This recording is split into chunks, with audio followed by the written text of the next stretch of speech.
Olá pessoal, estamos gravando aqui de Cascais, Portugal. Um dia de sol hoje. Eu sou David, essa é a Kati. Oi gente, tudo bem com vocês?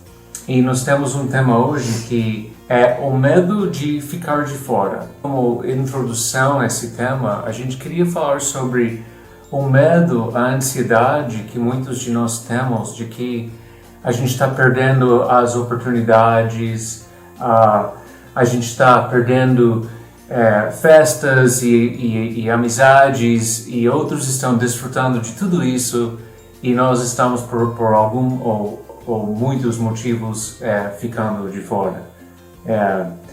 O que você sente, amor, sobre isso? Assim, inicialmente, ao falar sobre esse tema, o que isso te faz pensar? Eu acho que tem muitas situações diferentes assim que podem fazer a gente se sentir que a gente está de fora, né?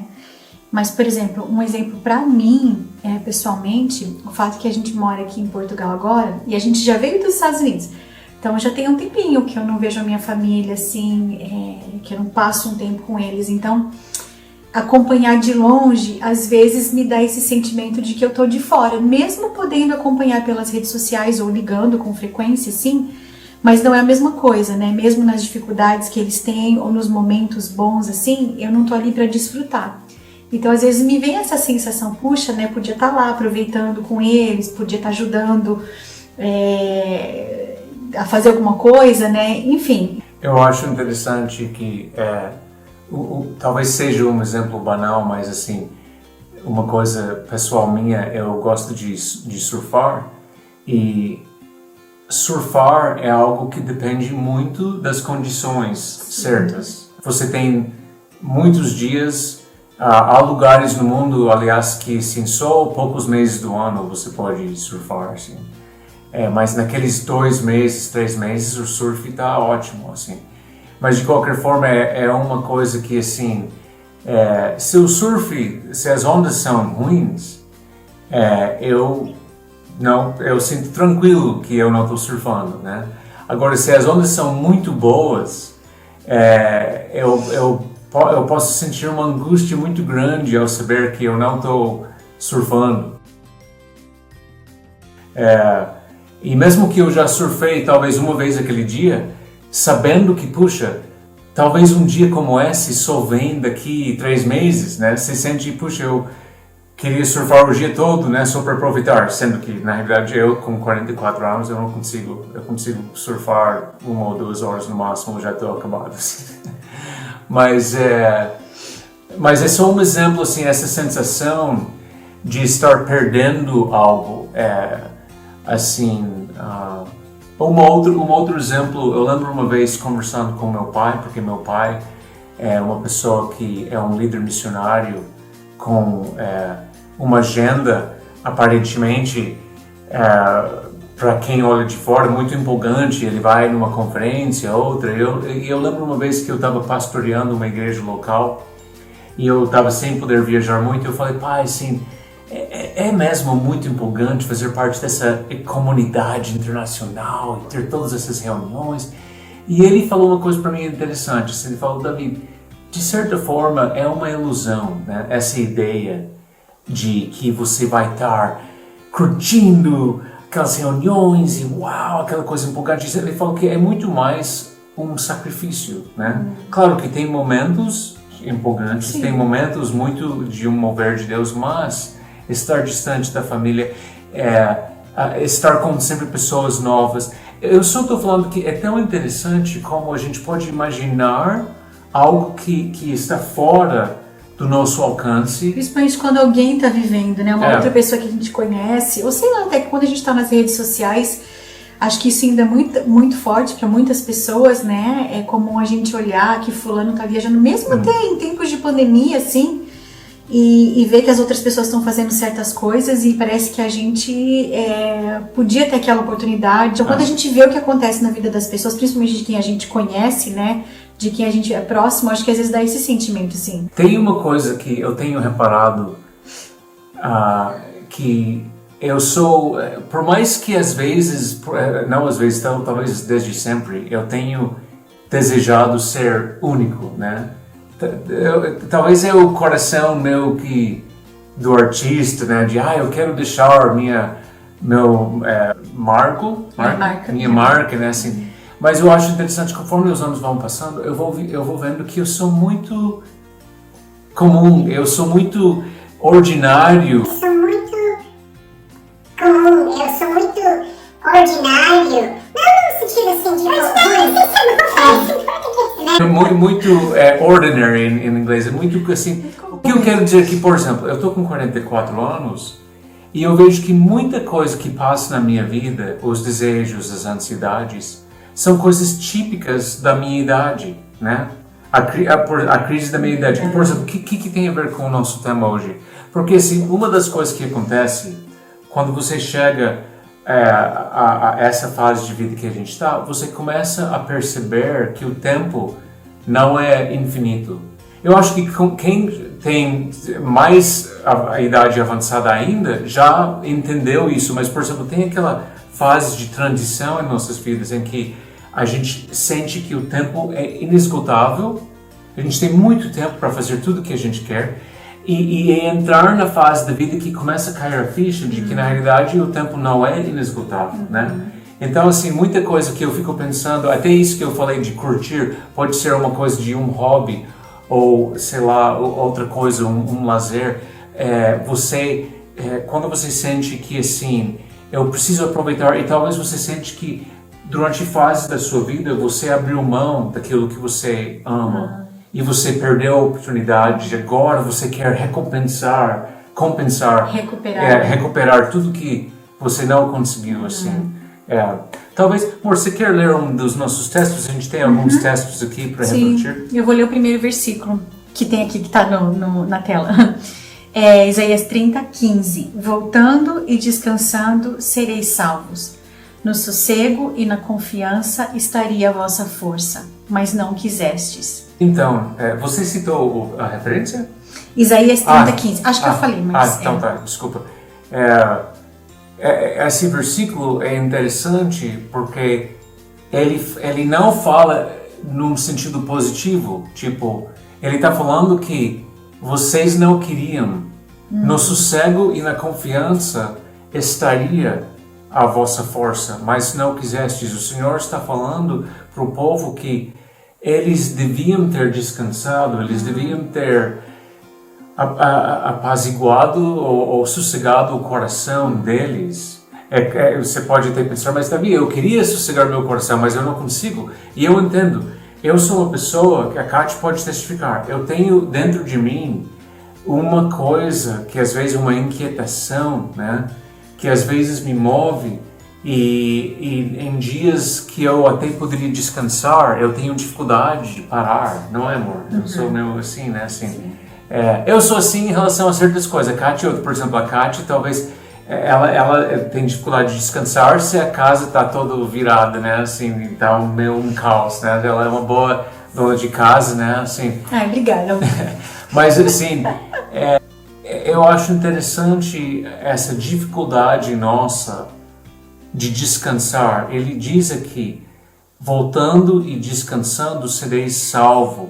Em inglês fala que in repentance and rest, no arrependimento e no descanso, seria assim a sua paz. Então, esse é um convite de Deus a nós para descansar. E é um descanso que eu entendo aqui, Rani, não é só esse descanso físico, eu acho que ele vale sim pro nosso corpo, né? Quantas vezes a gente está realmente bem cansado e a gente precisa às vezes parar um pouquinho, nem que for só uns minutinhos para se refazer, né? Para ter esse descanso. Mas eu também entendo que esse versículo fala sobre sossegar e confiar em Deus. Então eu acho que assim, é dentro de nós mesmo, é na alma, nos nossos pensamentos, porque às vezes a gente até nem tá fisicamente tão cansado, mas as preocupações estão assim, sabe, na nossa cabeça, vindo toda hora, o tempo todo, e a gente, isso tira a nossa paz. Então assim, interiormente a gente não tá conseguindo realmente entregar para Deus a nossa confiança, a gente não tá conseguindo ter esse sossego que é necessário, né? Então, não é só físico, e claro que quando ele tá na cabeça, os pensamentos estão agitados, isso também vai afetar o nosso físico, o nosso desempenho, o que a gente tem que fazer no dia. Enfim, então acho que esse versículo, ele é bem completo, assim, porque ele até diz, né, que é no sossego e na confiança que estaria a vossa força. Isso aqui parece até português de Portugal, né? A vossa força. A sua força está nisso. Então é assim que a gente se recarrega, né? A gente se refaz, a gente precisa voltar para Deus e descansar nele.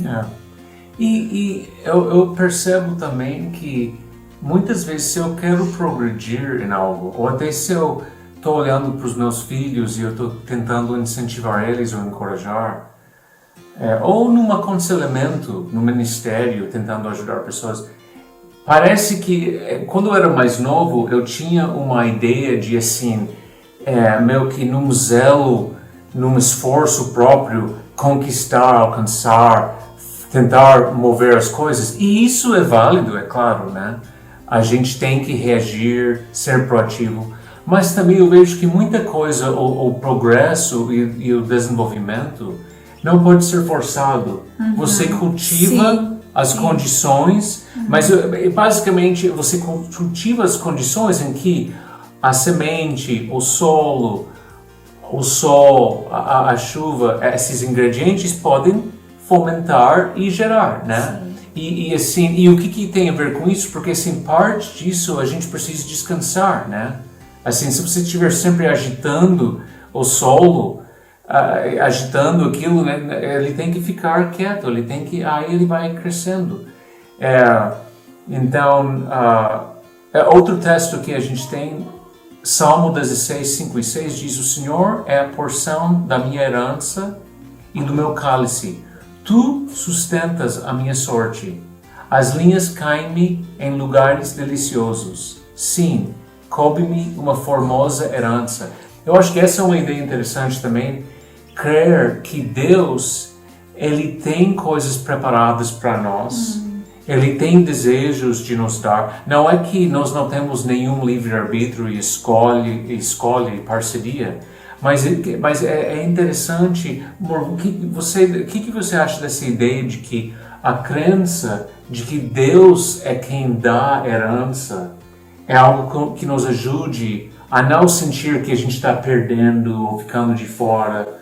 O que você... Eu acho que isso tem... sim, é bem isso mesmo. Tem tudo a ver com você reconhecer quem Deus é na sua vida, reconhecer a sua identidade nele. E quando tem essa conexão, que é uma coisa simples, gente, é como a gente se relaciona com as pessoas que a gente ama, né? A gente vai ter isso em nós, de saber que essa herança vem de Deus, não pode vir de mais ninguém, porque o que o mundo vai trazer é muito passageiro e não é uma coisa que vai nos preencher de forma plena, né? Essa plenitude, entender que a nossa sorte, ela vem de Deus, ela é sustentada por Deus, é muito melhor do que o que o mundo pode oferecer. E é interessante que se a gente for ver algumas coisas, alguns pontos, a gente tem falado primeiro sobre a importância de descansar. Nesse segundo texto você vê a questão de crer que Deus tem uma porção e Ele prepara e Ele é capaz de dar. E aí um terceiro ponto, talvez a gente pode encerrar com isso, vem no nosso último texto, é Salmo 31, 14 e 16 a 16, que diz: eu confiei em Ti, Senhor, e disse, Tu és o meu Deus. Os meus tempos estão nas Tuas mãos. Livra-me das mãos dos meus inimigos e dos que me perseguem. Faz resplandecer o Teu rosto sobre o Teu servo. Salve-me por Tuas misericórdias. Então, assim, a gente tem que descansar, a gente tem que crer que Deus é quem pode nos dar uma porção que Ele tem preparado. E terceiro aqui, o tempo disso, né? Sim. O tempo, quando é que isso vai acontecer. Eu sei que, assim, por exemplo, tudo que a gente está falando aqui é o tema de 1 milhão de pregações que nós venhamos ouvindo toda a nossa vida, né? Essa questão de descansar em Deus, de saber que Ele proverá, que vai ser no tempo dele. Quem não ouviu uma palavra dessas? Por que a gente precisa mais uma palavra dessas? Porque na realidade a vida cristã não se trata de novas e profundas revelações, desmistificando. São essas coisas simples e básicas de ouvir. São simples, eu diria, no sentido que não são complicadas, essas verdades, mas não são fáceis de viver, né? São princípios, né? E a gente precisa ser lembrado disso, sermos lembrados diariamente, né? Pelo menos a gente percebe isso na nossa vida, no momento que a gente está vivendo, num outro país, ajustando. Quantos de nós, né, amor, assim, você percebe um exemplo na sua vida em que talvez você queria que algo acontecesse antes, mas você vê depois que o fato daquilo ter acontecido no tempo de Deus, né, assim, que foi depois. Sim. Que é sempre melhor, né? A gente, quando quer uma coisa e a gente tem um planejamento do tempo e quer que aquilo aconteça, enfim, logo, e aquilo não acontece assim, e às vezes depois que passa um longo tempo e que aquilo vai se realizar na nossa vida, às vezes a gente até esqueceu daquilo, né? Mas aí quando a gente percebe que aquilo está acontecendo, é muito melhor do que se tivesse acontecido antes, né? É que às vezes o duro é entender esse processo, né? Entender realmente o tempo de Deus, porque a gente é humano. Então a gente luta contra isso, mas sim, já passei por situações assim. Bom, a gente pode terminar por aqui. Eu acho interessante esse tema, porque tem no mundo lá fora, no mundo de consultoria e psicologia e gestão de pessoas e tudo mais, livros de autoajuda, você vê esse tema de você ser radicalmente presente no presente, né? Essa é uma coisa que eles usam o termo mindful, né? De você ser mindful. Mindful é tipo percebendo, consciente, parar, se aquietar. Muito as religiões do Oriente falam muito sobre isso, assim. Mas eu acho interessante porque a Bíblia também nos ensina essa questão de você descansar, viver intensamente o presente. Plenamente, né? E assim, ali estão tantas oportunidades. E nesse momento de pandemia, eu acho que muitos de nós estamos numa situação em que a gente não tem todas as ferramentas ou todas as possibilidades normalmente que nós teríamos para fazer o nosso trabalho, para ser produtivo como a gente costuma fazer, né? Então, às vezes a gente está meio que buscando uma forma de ser produtivo e às vezes ficar pensando no que está acontecendo em outro lugar, o que é fora do nosso alcance, rouba-nos da produtividade daquilo que ao nosso alcance. Tira o nosso foco, né? Um exemplo, talvez, que me vem em mente agora é o fato que nessas últimas semanas nós vemos que as crianças, nossos filhos, precisavam muito da gente para ajudar eles na transição. Eu digo, precisavam muito da mãe, porque a Kátia ajudou muito mais que eu, né? Mas assim, eles precisavam muito da ajuda para poder entender como fazer as aulas no português de Portugal, a plataforma online. Então, assim, graças a Deus a gente teve tempo para poder ajudar eles, porque se a gente não tivesse, as crianças estariam sozinhas tentando fazer tudo, né? Não tem sido muito fácil, ainda é um desafio para eles, mas para nós também, né? Eu tô no 5º ano, eu tô no 8º ano e eu tô no 11º. Não, a Emily tá mais independente, eu não tenho ajudado ela. Mas enfim. Então é isso, gente. Nós oramos por vocês, nossa oração, Senhor, nos ajude a poder não ter esse medo de ficar de fora, de que a gente está perdendo oportunidades, que a gente não está desfrutando da comunhão, das amizades, seja o que for, do lazer, que a gente poderia. Nos ajude, Senhor, a focar no que a gente pode ser produtivo no momento e buscar a força do Espírito Santo para fazer isso, Deus, em nome de Jesus. Valeu, gente. Até a próxima.